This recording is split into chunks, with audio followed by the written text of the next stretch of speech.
Welcome back to Gaijin Hideout. I'm Jeff. I'm a streamer who loves Monster Hunter, and today we are going to be doing something a little different. I've been playing Monster Hunter Wilds. I am going to review the game after playing it for about 80 hours, focusing specifically on high rank. Before we go any further, do me a favor and check out my Twitch channel, twitch.tv/Gaijin Hideout. Would really help me out if you drop me a follow there. I stream Monster Hunter Wilds live a lot. Would love to have you in chat. So I put out a video previously reviewing low rank after 20 hours. I have completed the high rank story, and I've spent a couple dozen, maybe a few dozen, maybe 3 dozen actually hours in Monster Hunter Wilds' Endgame after high rank as well. And while I'm talking, I'm just going to like walk around the world, I think, while we do this. But basically, my general impression is that, or my general review is that I can't put the game down. You know, as evidenced by the fact that I'm live right now, I'm streaming to chat, and I am just recording the review while I'm still playing the game. Like, it's such a fun game. You know, Monster Hunter was always good, but now it's going. But this game has streamlined, you know, so many things around it to the point where it has drastically improved. You know, things like quality of life, onboarding new players, not just into the the base game, the low rank, but all the way to the end game. And, and even the combat itself. So I really it's my favorite Monster Hunter that I've played so far. I've only played World and Rise. I'm a fairly new Monster Hunter player, but I'm going to put, several hundred more hours into this game for sure. And high rank pretty much only solidified my decision to do that. So I'm going to talk a bit about the story, but we're going to focus on the gameplay and also include the end game as well, because my impression of the end game actually like elevated my opinion of the game, or of high rank in general. So, but for starters, so for the story, basically picks up where you. Where the low rank leaves off. Low rank was like a phenomenal experience for me, and did a great job introducing like new players into the game. And high rank essentially reintroduces you into the world with a few new monsters and a new story that is used to introduce the remaining mechanics that you would need to know for high rank, including like the new monster types that are shown to you that you're going to be grinding in the end game. So overall, without like spoiling the story, I would say the story was interesting. Kind of a similar opinion. I kind of have a similar opinion of it as I do with the low rank story, which is that the characters are kind of the weaker part, and the setting and the lore is the like super strong part. And then there will be some like tense emotional moments that will really build. But there was less of that in high rank, and it was more about gameplay.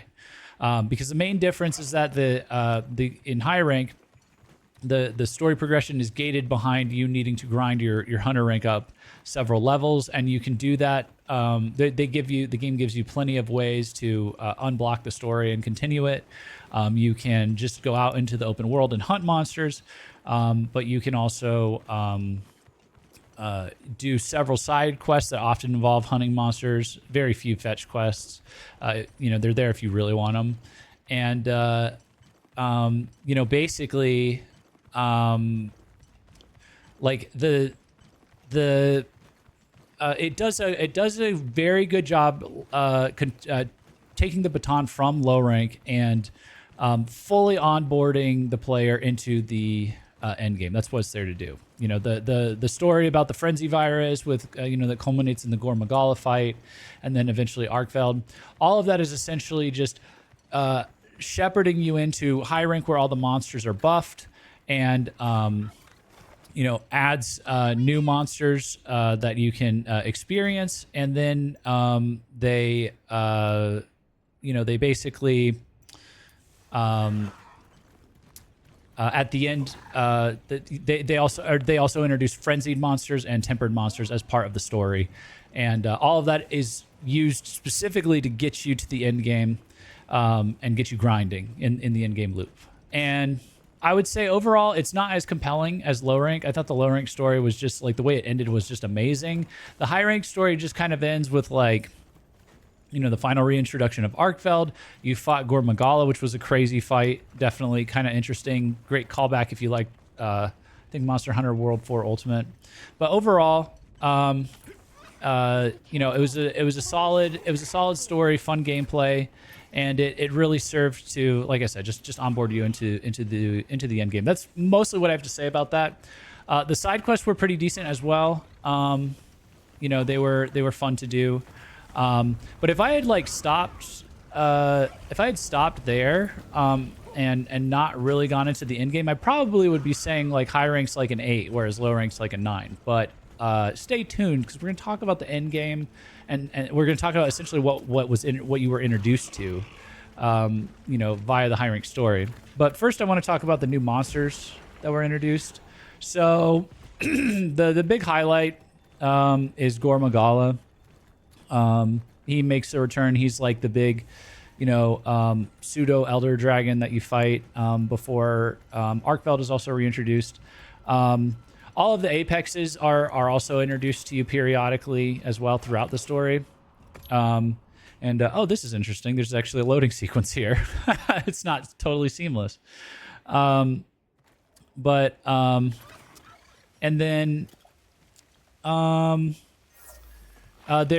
a smattering of new monsters that you didn't see before. Or sorry, they're old monsters from older games reintroduced to you into this game. So like Gipsaros, I think, is an old classic one. Ian Kutku is the first high rank monster you fight.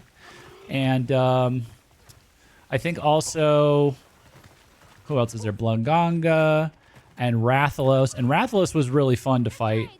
I would say a lot of them I was pleasantly surprised by. Like Blunganga was really turned out to be a really fun fight for reasons I'll get into. Rathalos, I really enjoyed the Rathalos and Rathian fights because they really beefed them up from Monster Hunter World, which is what I had the most experience with in terms of fighting them in. I guess those games, they were relatively weak by comparison, but in this game they are incredible. Like incredibly powerful, incredibly like tough.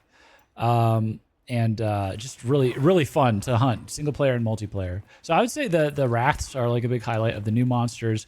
Gore Magala is interesting. I did kind of ding it a little bit because it was, a little bit, like the fight itself in the story. Like my vision was really obscured from like the close quarters, and also from like the close quarters that you were fighting in this Ice Shard Cliffs area, and also from like my vision being obscured by like a lot of the wings, like his like flowy like cape like wings whenever I would kind of try and attack him from the side. Now I later learned when I went to grind Gore Magala's gear that like if you focus on going at him directly, like head on, which is scary, but you should do, in order to break his feelers and get his feelers, which you need for his armor and stuff. That makes the fight a lot more dynamic, a lot less like camera issues and stuff like that. But they are still kind of there, just less so. So overall, it's a crazy fight. It's a great fight. But I thought that kind of messed with it a little bit. Messed with me a little bit. There was a new Guardian that they added, which was Guardian Fulgur Anjanath. Kind of a random addition, now that I think about it, but pretty chill. Pretty chill addition overall, I would say. And overall, I think the monster additions were fine, but they didn't totally blow you away or like overwhelm the experience. And I think that was kind of by design. I think they wanted to make sure that you were familiar with most of the monsters going into high rank, and that you were able to kind of take on you know, all the same monsters you'd fought before, but in like increasingly like open environments and with like new difficulties added on, like tempered and frenzied and stuff like that. So, you know, they added some stuff to keep it interesting. Then they reintroduced like, you know, all the high rank versions and things like that. And yeah, so for the monsters, it was a little, like a few new things, but nothing like super crazy. Yeah. Gameplay, in terms of gameplay, some of the newest additions to the gameplay is the addition of the Frenzied and the Tempered monsters. Frenzied monsters introduce this Frenzy concept, which turned out to be, I'm glad I played more, because it turned out to be like pretty essential to the end, to a build that I like. I particularly like to use. And I'm just flying through trees. Whoops. And frenzied monsters were a big part of the plot. They were a big part of Gore Magala, and Gore Magala's set gives you the frenzy buff.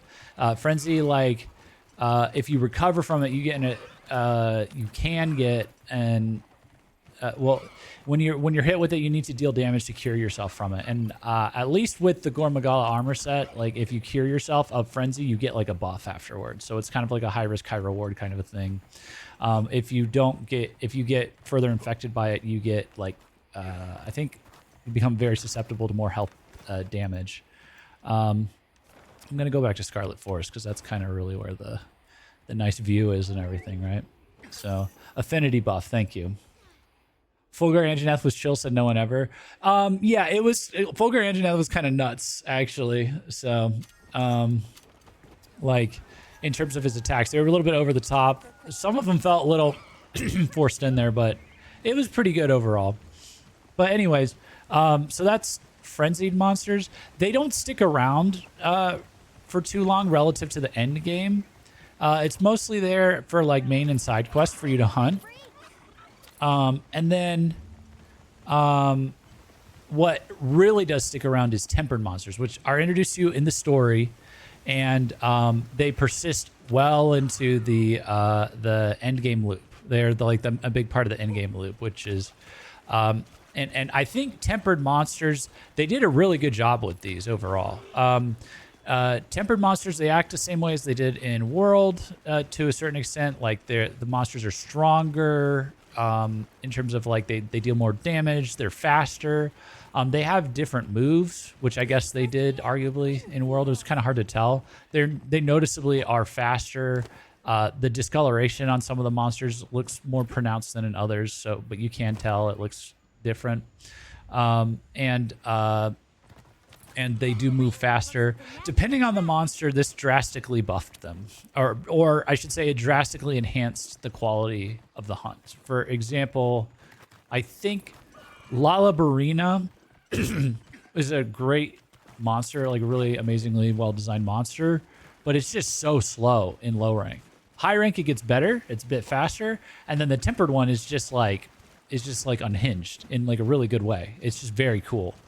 It's a very cool fight. It's very like visceral, brilliant fight. It's not that hard, but it's just very cool to experience the tempered version. Same thing with New Udra. New Udra's fight in low rank was very kind of slow. You know, it was felt like it was meant to be epic, but it was ultimately pretty slow, and because it was slow, you know, so you were like, you know, you were kind of trying to pace yourself to it so you could dodge its moves, or I was, because I'm a dual blades user. In high rank, it got faster, so you know the fight got more hectic. And then in the tempered mode, he's got like this brilliant, like he's got this like really pretty like greenish tinge to him, more so than normal, like or almost like a greenish tinge, and he's going nuts. And that's quickly becoming one of my favorite endgame loop fights.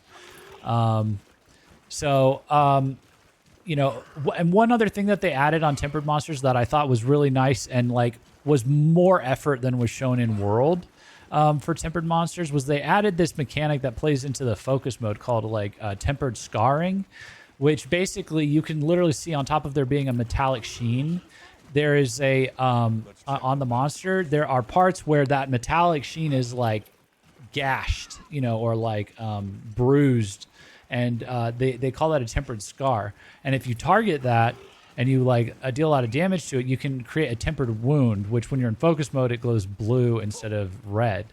When you do that and you pop that wound, a like heavy slinger ammo type pop drops off, and you can like shoot that at the monster, and it will deal like a serious amount of damage, like more damage than my dual blades were doing, for sure. For like just it's like a one-off attack usually, or there's a few that do multiple hits. But I thought that was really nice. I thought that was really cool that they added another layer of complexity to the gameplay. For the tempered monsters, it felt much more intentional than it did in World, than the tempered monsters did in World. Veteran monsters, they get called. They're battle hardened and scarred. Yeah, like there's like lore to it as well that like explains it in the story. It was just much more well integrated.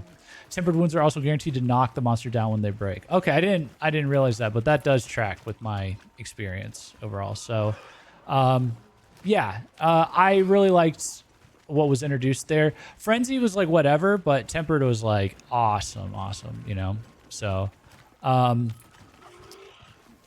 so yeah, that's kind of like the main gameplay changes that were there. Is like really you're just looking at frenzied and tempered monsters, and you're sticking with tempered basically. Okay, so now I want to talk about the in-game grind loop, because this is what high rank is actually actively in the story. It's actively preparing you for this, and then it dumps you into the into high rank, or into the in-game grind loop basically after you finish the story.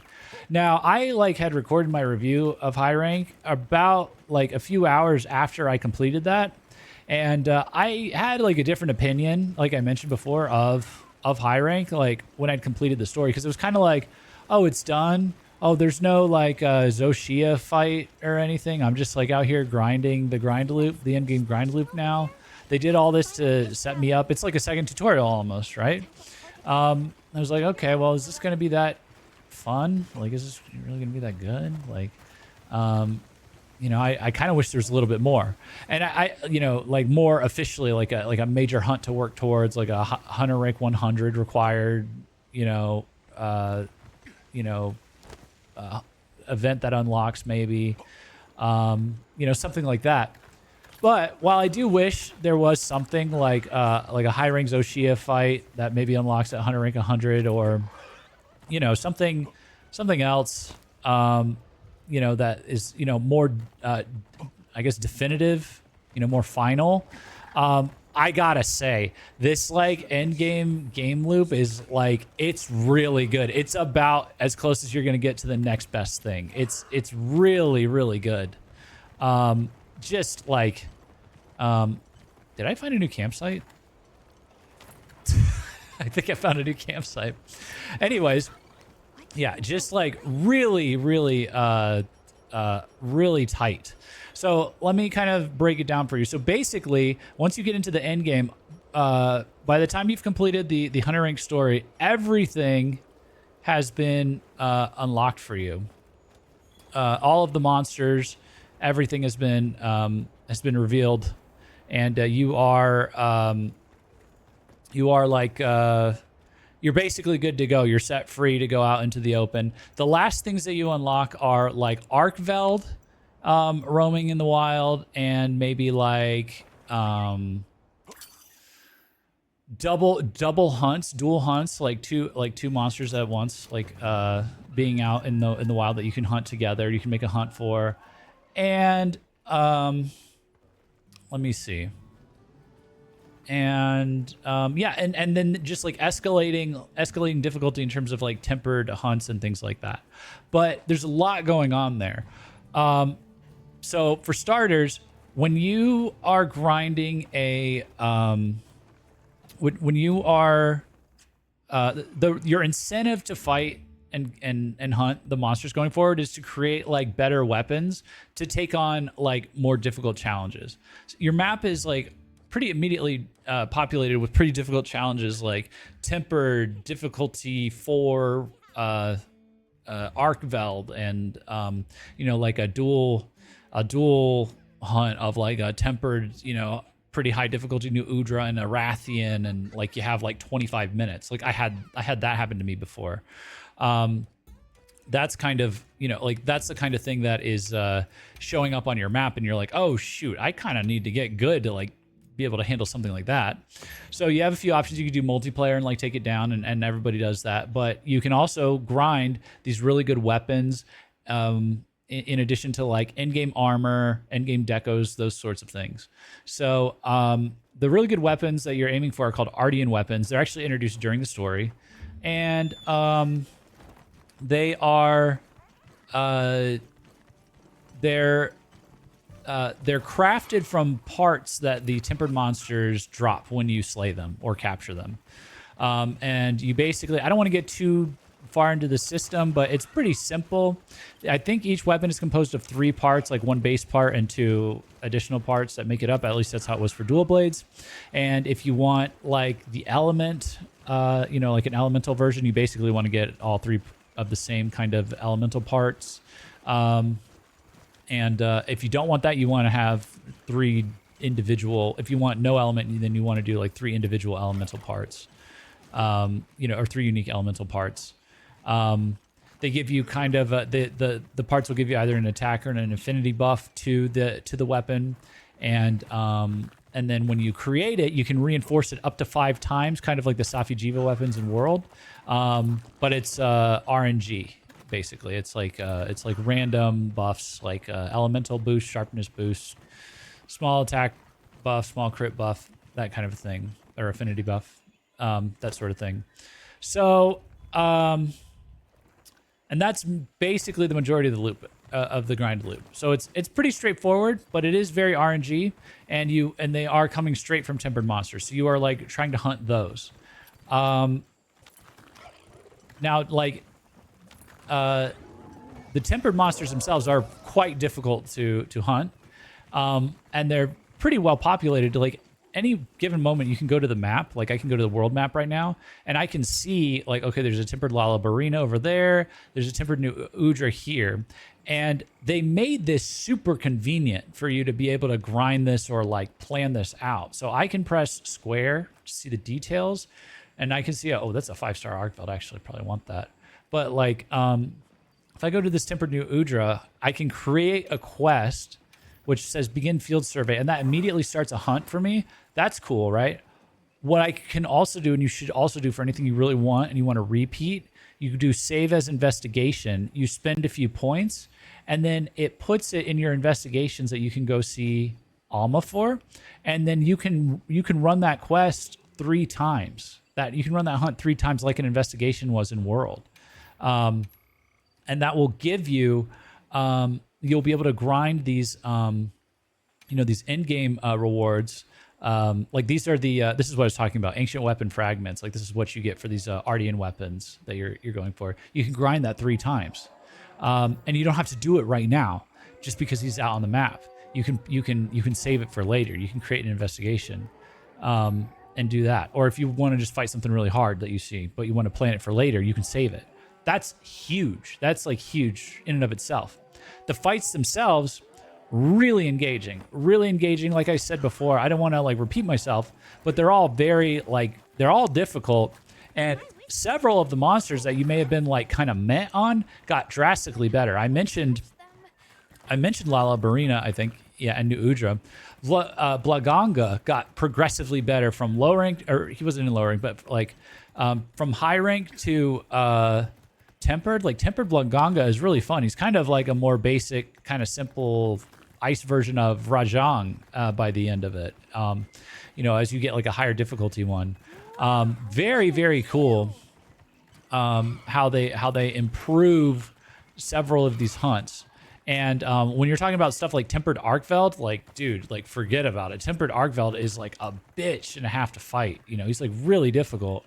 And that is like that's a great like get good like kind of a quest to grind on. So in addition to the Ardian weapons, in addition to grinding for Ardian weapons, you can also be grinding for. I meant to point this out. So this Arkveld one that I saved that I wanted really bad, I said that because, well, one, the difficulty's high, so I like to practice. But two, you can also grind different levels of decos. And so it will tell you like what the bonus rewards are. So this one, for example, it's going to drop 2 Ancient Orb Armor, 2 Ancient Orb Sword. So the decos are split across weapons and weapon decos and armor decos. And this is Ancient Orb means this is this is like the rarest, like most meldable weapon or decos that you can get. So your options are you can painstakingly like sell your old or unused or currently unused decos at the melder, and then meld a random one or of the rarest ones for like 80, 60 or 80 points. It's like 80 points for this or 120 points for this. Just long story short, huge pain in the ass. Or you can grind like really difficult, crazy hunts that are like entertaining and like, you know, catching you off guard and stuff. And you can get them, you know, from doing that in addition to the Ardian weapons that you're also trying to grind. So you're just kind of directly rewarded for like rarer decos and weapons by just like trying for crazier and crazier like hunts as they like appear on your map. And if you don't see anything you like, you can rest and, you know, pay some points to reset. And you know, and I haven't even touched the double hunts, which is the double hunts. It's like 50, you get like 15 decos, you get like 12 like Ardian weapons, and it'll be like a crazy like difficulty sometimes, or just like a really interesting combination. So all in all, like all of this just adds up to a really addictive and engaging and streamlined endgame loop. And I totally kind of understand why the high rank story decides to take a back seat here, because it does a really good job of getting pretty much everyone that made it through low rank into the end game, and then it just kind of like leaves you there, and you just go figure out that you can do this stuff, and you start telling your friends, and you start grinding it together, and you start playing it separately, and you're just like all in it, you know. And it's not like 100% perfect, but it's a very tight loop. And it's very like people are like cannot put this game down. I can't put this game down, you know, personally. So there is like, and this will get you to like hunter rank 100. This will get you further. Like people are hooked on it in my chat, in my squad. You know, I have friends that have never played Monster Hunter that they were all the way. They were all in after playing low rank. They loved it. They blasted through high rank. They started grinding like crazy. They're at where I'm at or ahead. And it's just like, there's no like annoying things. Like you got to warp here. You got to like spam this hunt. You got to like, you can just do whatever you want, you know, really. You can like, even the armor where it's like, okay, the armor is a little limiting in terms of your options because there's only certain armors that have like 3-star deco slots. You know, there's like a handful of sets at the end. So that would be nice to have more. But you still have a reason to like hunt every monster for armor, like armor related purposes, which is that when you hunt a monster in high rank and you gather them and you make its high rank armor, you get its layered armor. So, you know, in order to like, you know, drip yourself out exactly the way you want to, you're going to want like every different little, you know, every different little piece of layered armor or every little piece of armor. So you can layer it on and try all this different stuff. So the game just gives you excuses upon excuses upon excuses to just keep dumping hours into this well after the story stepped away.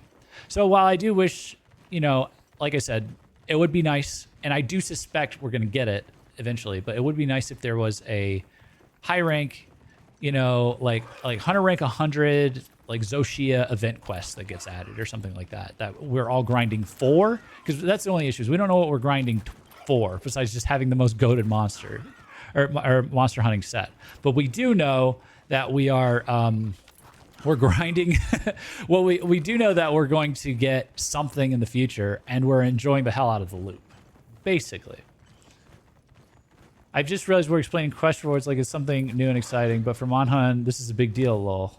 Yeah, it is a big deal because like before, like you would not have caught me dead like grinding the end game on a game like this, to be honest with you. But they made this so fun and engaging, and it's all feeding into like making you a better player as well.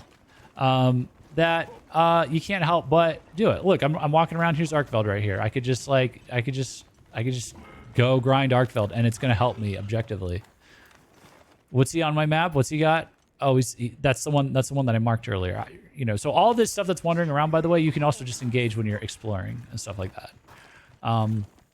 So it's honestly terrific. So beyond that, in terms of difficulty, that was another thing I wanted to address. That's kind of my main points, basically. But wrapping up here, I did want to briefly touch on difficulty. Again, I don't know what these people were doing who wrote reviews or recorded videos. Like, there were even YouTubers that were like, this game's like a little too easy or whatever. This game's like too easy. That's my main problem. There's not enough content. I'm sorry. Like, I'm just, you know, if you're really good, I could see that being, I could see maybe like you've broken this game in half or whatever. The game's hard. I carded. I carded. I got game overs. A lot of it came in Endgame.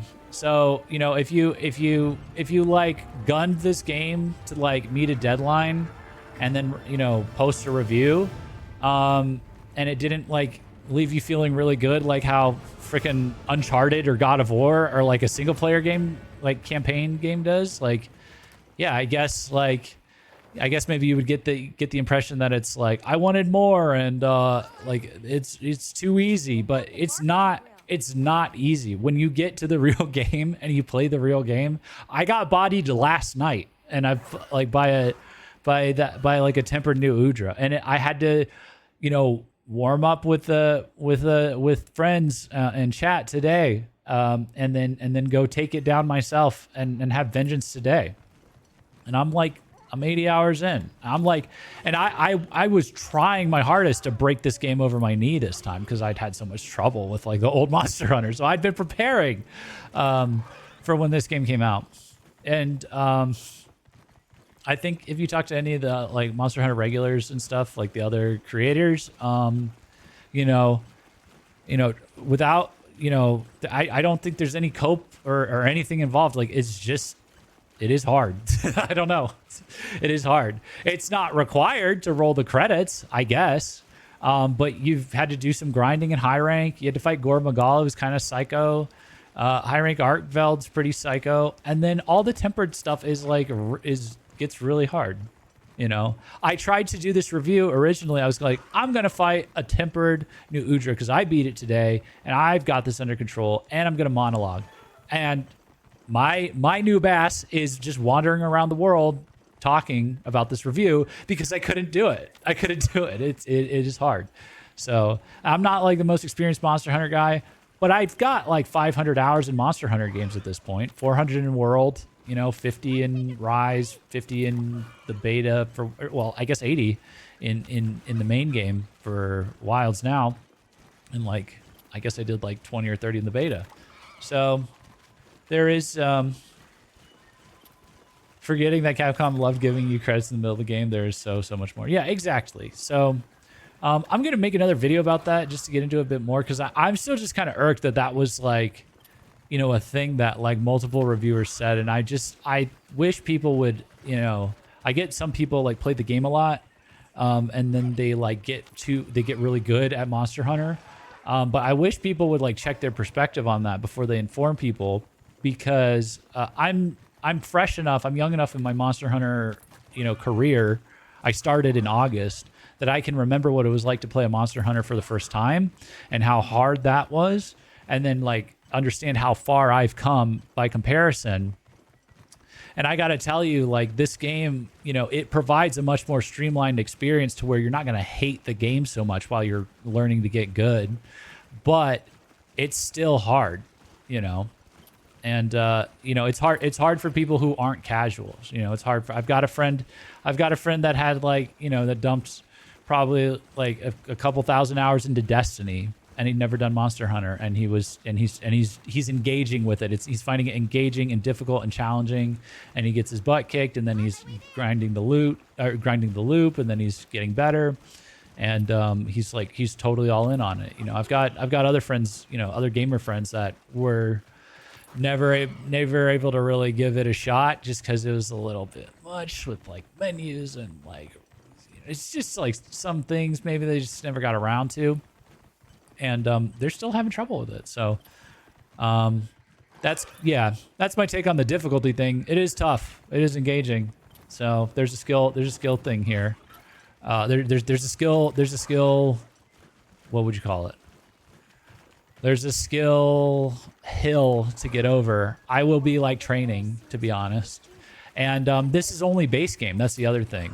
You know, you got to compare this to like Monster Hunter World base game or Monster Hunter Rise base game.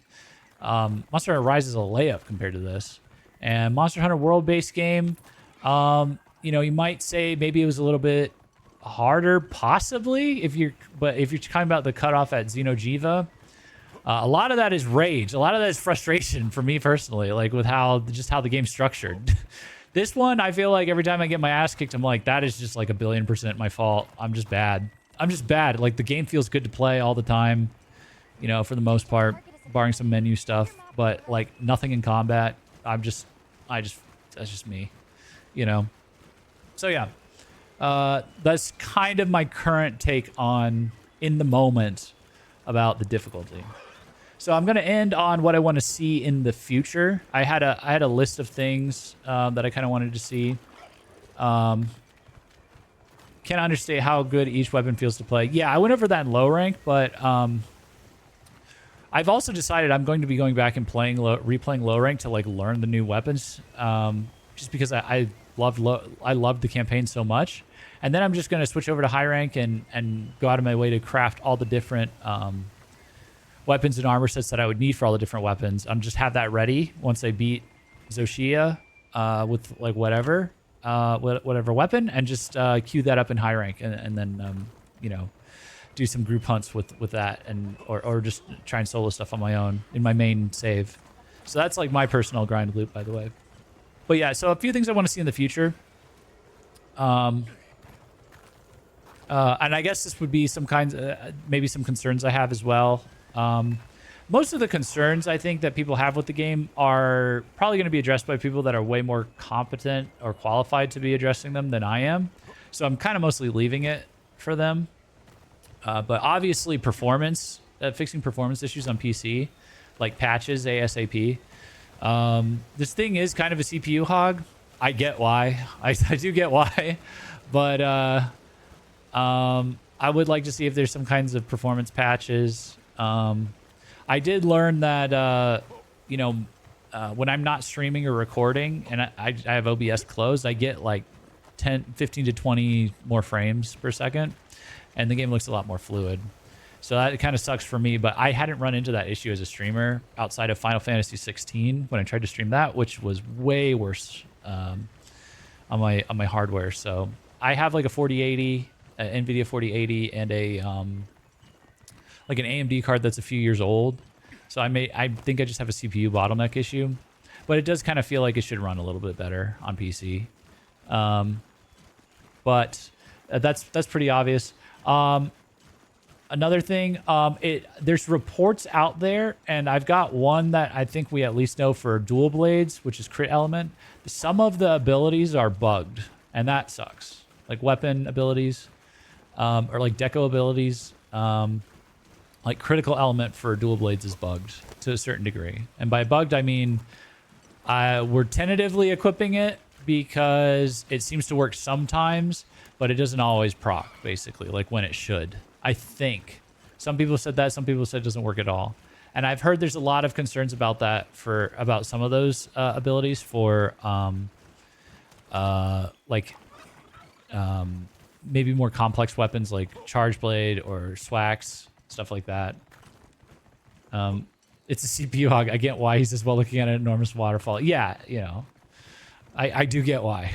I do get why, to be fair. This place is so beautiful during the day, though. to the extent that so I think like you can find like more information on Twitter. Like there's some damage calculation things that are off and stuff like that. And I think if you're really into grinding out the best build right now, it's throwing a wrench in things at the very end of Endgame. So that's not great. And so that would be great if that got fixed ASAP. But there's a patch like already coming out soon, I think. So that could get fixed really quickly. So as long as that gets fixed quickly, we're good. What else? Zoshia. I would really like to see a high rank Zoshia event quest of some sort.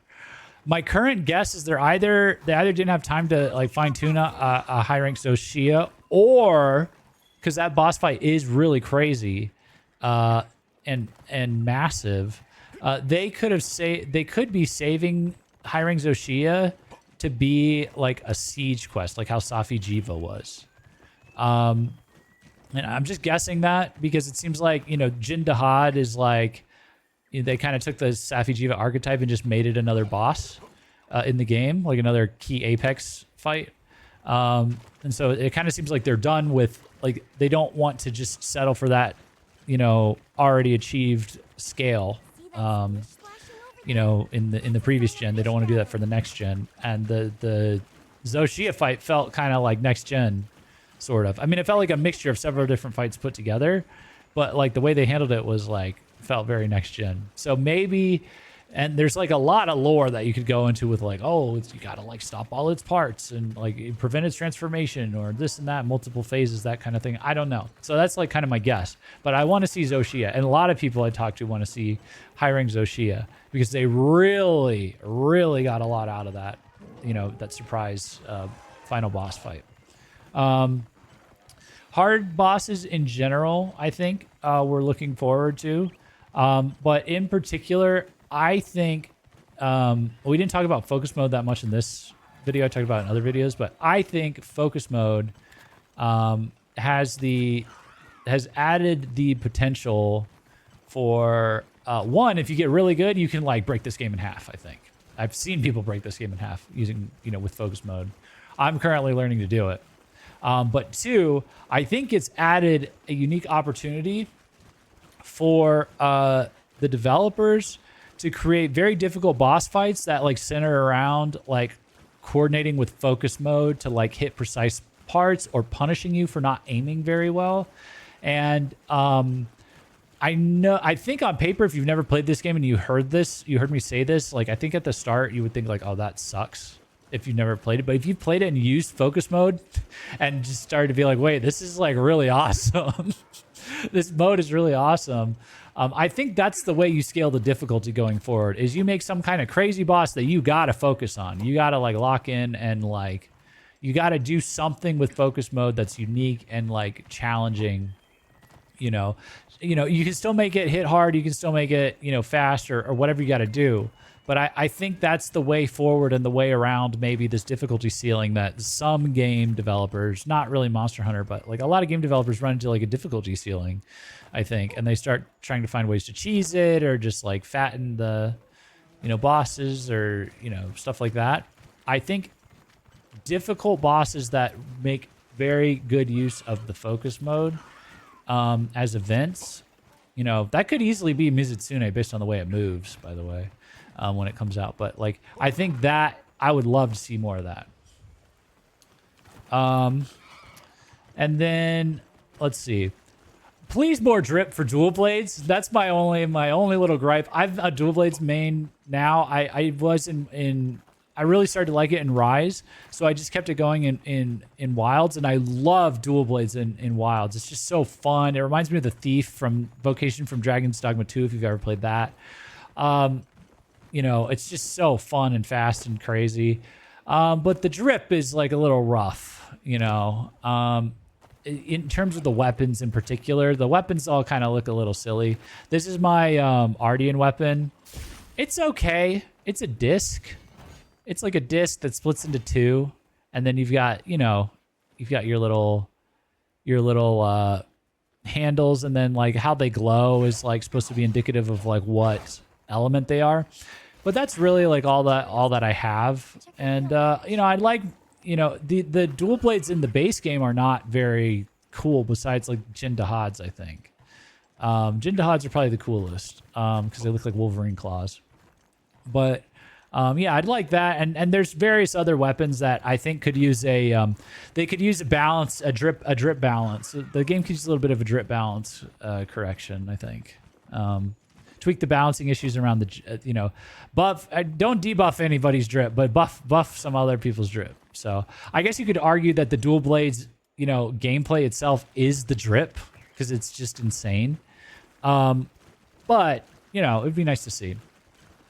Beyond that, I would say like layered weapons. I'd like to see that would be a nice feature. That would be a quick fix for what I'm talking about. Is like, having the option to layer your weapons, like how you layer your armor, like would be cool. I don't know if that works exactly. Like I don't know if every weapon has a different kind of hitbox, and that would screw it up.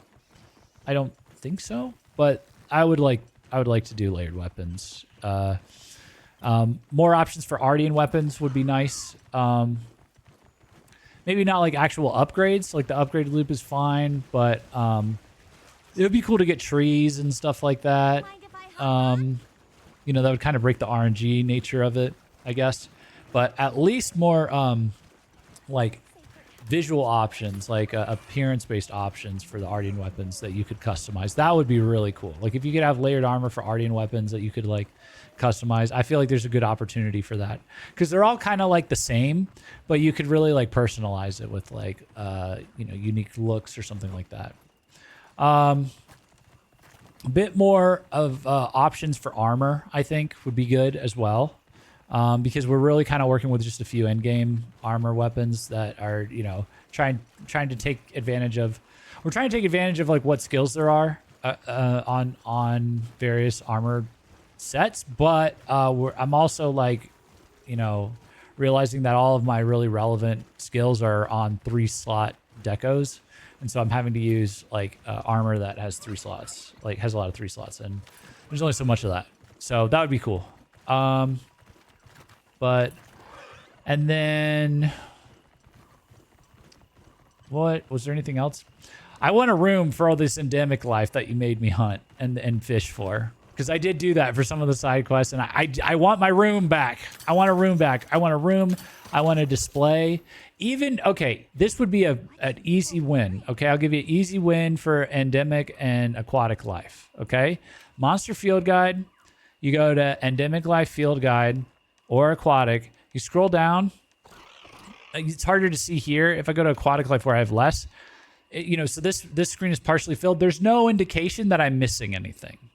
It would be nice if they were like categorized like Pokemon in a Pokedex, numbered like 1 through 200, and you showed me what slots I was missing. You could help me with finding them. You could not help me with finding them. But even if you just put like, okay, like this is number 1, this is number 24, this is number 37, and you showed stuff in between, that would be an easy win, easier than adding a room. We want the room, obviously, but to barter with you, we could do that. You could just put that in the field guide, and we would know what to look for. Because right now, I think we're just wandering around getting stuff, and it doesn't really. There's no like completion loop on that, but it feels like there should be because the endemic life's pretty cool, and the aquatic life's pretty cool.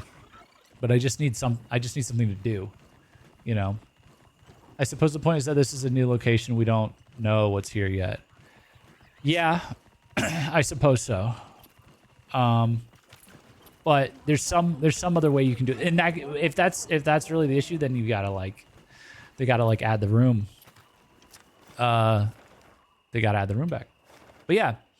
Okay, so that is generally my overall review of the game. When I had first recorded a review of this and had not played a lot of the end game, I was kind of leaning towards I'd given the low rank a 9. I was leaning towards giving the high rank like an 8 or an 8, like an 8-ish, basically. But after, I'm glad I waited because like I recorded that and then I played like just a little bit of the end game, like I was supposed to, and afterwards, and I was like, I gotta re-record this because it's like I was like, this is actually really addictive and fun, and it milked another 30 hours out of me. So, I'm gonna say overall the high rank is like a solid 9 for me. It's at least a 9. if not a 9.5, but I'm going to say a 9 for now. For me, like Monster Hunter World base game was like an 8, and like Monster Hunter Iceborne was like, adding onto that game, Monster Hunter Iceborne took the entire experience from an 8 to like a 9 or a 9.5, just for context. So I thought base game for Monster Hunter World was like an 8. And then I thought when I played through Iceborne, I just looked at the game collectively and I was like, this is like a 9.5 game. This is incredible, you know? But like I was like, oh, I shouldn't have given the base game an 8. The game just wasn't finished, and they finished it with Iceborne, and the game's now a 9.5, you know? So save that extra 0.5 for when they give us Zoe. Exactly. You know, when they give us one final, like, hard, you know, with a few performance tweaks, bug fixes, and like any kind of major event to work towards, honestly, I think the 9 goes up to a 9.5, you know? So I think this game's only going to get better over time. So I've got 9 for high rank, and 9 for low rank. So overall, this game's averaging out to a solid 9 to start. So it's already, for me, like in my eyes, it's like a 1-point improvement from like good to excellent compared to World. So well done to Capcom. Well done to the development team. And, you know, big hats off. I'm really enjoying the game. I'm really excited because, you know, I put a lot of time. Monster Hunter World was the most hours I've ever put into a video game, actually. I'm pretty new to like putting a lot of hours into a video game, one specific video game. And I can already tell with Wilds, I'm like very excited to put a ton more hours into this game, especially as the events come out. And I think with like the right events or the right expansion, even like the game's already crushing it with sales. Like it's already really good. I'm probably being a little hard on it. But like this could like you know, we know how Monster Hunter works. It grows over time. It improves over time. This game could just like elevate into like a generational, like this is like the game to beat for the second half of this decade. You got Elden Ring the first half, and you got Monster Hunter Wilds the second half. Like this could be like that level of a hit. Like it's really good what they've got here at the foundation. Really addictive. I want to explore all of it. All of my time has been on one weapon, by the way. So like I'm going to be going back and doing the other weapons, trying them out. They all felt great. I felt this way for everything I tried in the beta. I felt this way for, you know, any weapon I picked up, you know, during my campaign, if I did so on a whim. I'm really excited to try everything else. But yeah, so that's, you know, that's my review. Just after 80 hours, it's just been great. Honestly, it's just been really good. You know, I'm supposed to be burned out by now, and I'm not. You know, I'm physically wiped out, but personally, like the impulse to still play is still there, and I really won't have any problem picking this up, putting it down. You know, periodically throughout the weeks coming up and streaming it, playing it offline. This is just a game I'm gonna I was looking for this game for a long time. I think, you know, this was gonna be a game that I wanted to just like really lock in and like you know, just be like, this is like my main game for a while, and I finally found one. So really grateful for that. And yeah, I think I'm gonna have a final review. This is just a review of high rank as it stands, I guess. So maybe I'm getting ahead of myself, but I'm going to have a final review of high rank, or no, of the full game. It's probably going to be in a couple weeks, though. I want to like really, you know, broaden my perspective of the game beyond dual blades. I want to replay the game, the low rank, offline, at least one time with another weapon, and you know, try out other weapons, see how they're doing. Because I do know, to be fair, like I may have had like an ideal experience in a lot of ways, or there's things I totally missed out on that would it raise my opinion of the game even more, because there's 13 other weapons for me to check out. So let me know what your thoughts are in the comments below about Monster Hunter Wilds high rank. What'd you think of it? What'd you think of the end game that's come after? What's your favorite weapon to use? And what weapon do you, if you're a follower, a longtime follower, subscriber, what weapon do you want to see me use next on live streams or whatever? Let me know that in the comments down below. Leave a like on the video if you enjoyed it, and drop a subscribe on my YouTube channel. That helps me out, and it's free. But last but not least, definitely check me out, twitch.tv/Gaijin Hideout. We will be doing weekly Monster Hunter streams scheduled to be announced soon. So just drop me a follow on Twitch. That's also free, and you'll get notified when I go live. We'll be doing at least one group hunt stream per week, and we will also be, covering events and event quests when they get posted and things like that. I'll be going live and checking those out as well. So love to have you join us in chats. And Dylan says, thoughts, this game is my captor and I'm stuck here. Exactly. Yeah. Imagine doing a final review before the title updates even start dropping. That's kind of, that's a good point. Like, I don't mind like pushing it back even further, because I actually got further into the end game than I thought I would, I guess.